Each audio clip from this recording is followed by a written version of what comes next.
Nakiisa ang nasa 1.3 million na mga deboto sa fluvial procession sa Naga City, Camarines Sur. Tunghayan sa report ni Jessica Kalinog ng GMA Regional TV, Balitang Bicolandia.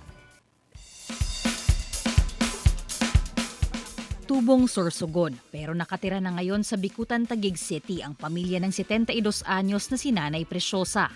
Kinalakihan na raw niya ang debosyon sa patrona ng Bicolandia, si Nuestra Señora de Peña Francia.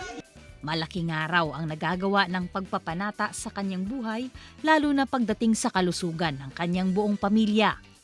Kaya taon-taon, bumabiyahe sila ng mahigit 300 kilometro, makadalo lamang sa kapistahan ng mahal na ina at makapagsimba matapos ang fluvial procession.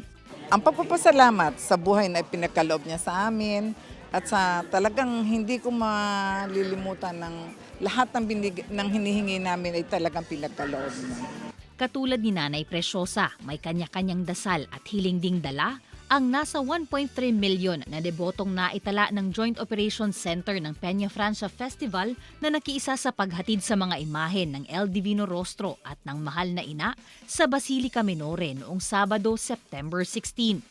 Ngayong taon, mas naging mabilis at organisado rin ang naging daloy ng fluvial procession sa Naga River mula sa Danlugan ni Ina hanggang sa lugar na tinatawag na Landingan. Ganda at nakontrol namin yung flow ng mga boyadores. Hindi masyado sila nakapasok na penetrate namin sila. Tapos wala tayong yung unang assessment namin, safety yung ng mga responder ng mga tropa. Tapos sa flow ng tubig kasi maganda. Resulta raw ito ng mga nakita nilang kailangan pang tutukan matapos ang fluvial procession noong 2022. Wala namang naitalang insidente o aksidente sa Naga River habang hinihila ang pagoda.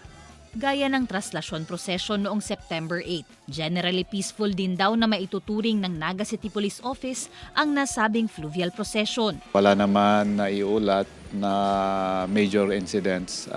May mga reported na minor incidents sa traffic at may nawawalang bata pero nahanap at inihatid natin sa magulang. Hindi man naipatupad ang signal jamming matapos hindi raw ito aprubahan ng National Telecommunications Commission. Wala namang natanggap o napaulat na banta sa seguridad ayon kay Colonel Pacalso.